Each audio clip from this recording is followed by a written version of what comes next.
Hello and welcome to Goodnight Hall. We are located on the UW-Madison campus, right next to Lake Mendota. Today we will be talking about your human hearing system, how to protect it, and how to keep your hearing healthy. First, it's important to know where we are. Today, we are at the University of Wisconsin-Madison Speech and Hearing Clinic, where we work with people of every age. We care for people's hearing and work to improve their speech and communication. Our clinic is a welcoming place for everyone, and we are all here to help. Hi, my name is Audio. This is my friend Temp. Let's have some fun together.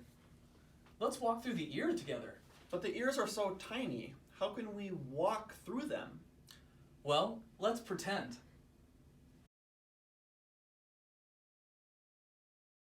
The ear is made of 3 different parts.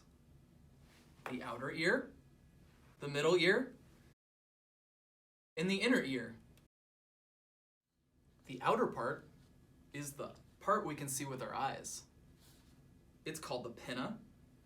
This is the ear canal, which leads to the eardrum. This is our otoscope. It's a special flashlight that allows audiologists to see the parts of the outer ear. That outer ear is called the pinna. We can see into the ear canal. We can also see the eardrum. It looks like that tickles. Sometimes it does, Timp. The second part of our ear is the middle ear. It's made up of 3 tiny bones that help transmit sounds from the outside world into our inner ear.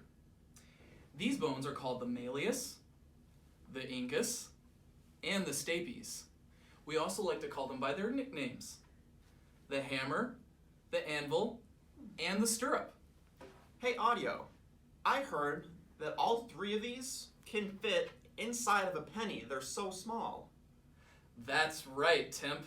They are the smallest bones in the human body.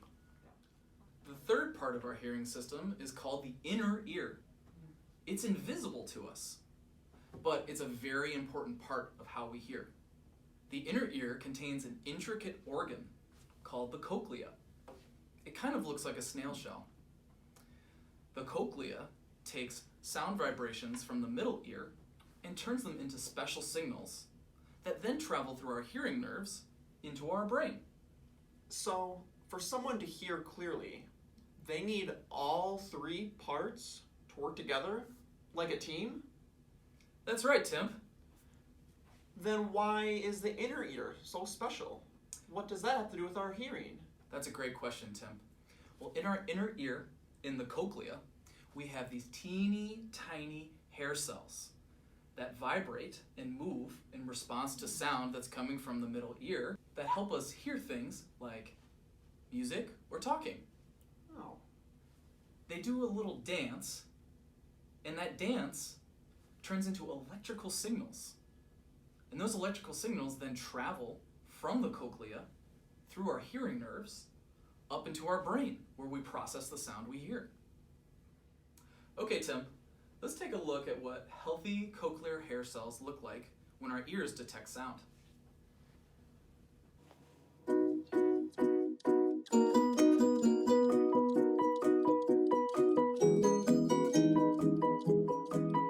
Wow, that's really cool. It is kind of like they're dancing. And we have all of these hair cells in our ears? Yes, that's right. We have over 15,000 hair cells in our inner ear. They're arranged in a special pattern from high to low, just like the keys on a keyboard. So, Tim, the hair cells, they dance when the sound from the outside world matches their special place on the cochlea. Isn't hearing amazing?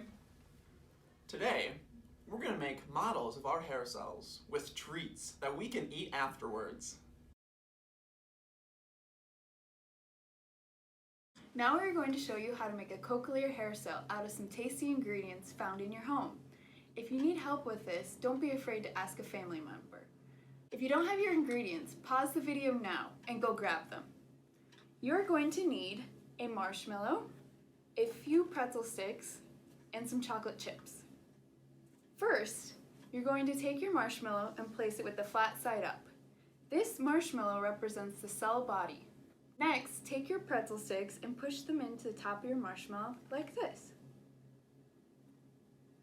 The pretzel sticks represent the strands that move back and forth in response to sound. They are called stereocilia. Some can be tall and others short. Next, take your chocolate chips and press them into the middle of the marshmallow.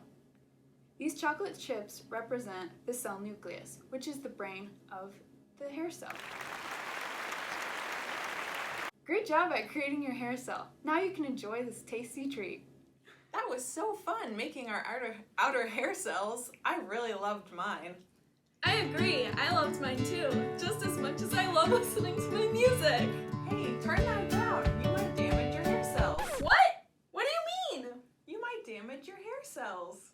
When we are around loud noises like loud music, lawnmowers, fire trucks, even for just a short time, those loud noises can damage our hearing. What happens when loud sounds damage our hearing? Well, let's take a look at our hair cells. When there's a really loud sound, our hair cells stop working correctly when they are exposed to sounds that are too loud for them to handle. And once they are damaged, our hair cells cannot be fixed. That does not sound good at all. I want my hair cells to be around for a long, long time. What can I do to protect them? Well, we're exposed to loud noises in our everyday life. To protect our mighty hair cells, we can try to limit the amount of time we are surrounded by loud noises and wear hearing protection whenever we can. That sounds like a great idea. I have one more question though. What does hearing protection look like? That's a great question. Hearing protection can look like a lot of things. It can be big or small and come in a lot of different colors. Some people wear headphones to protect their hearing, and others wear these little earplugs that they fit inside their ears. Cool. When we have hearing protection on, it helps block some of the sound from getting through our hearing system. We will still be able to hear, but the hearing protection will help lower the volume of the loud noise around us. I never knew that hearing protection was so important. I want to keep my inner ear as healthy as it can be and in tip-top shape. Hi again, everyone. It's your pals, Audio and Temp. We hope you had a good time learning about the hearing system and why it's so important to protect it. Tell your family and friends all about having healthy hearing habits. Thanks for tuning in.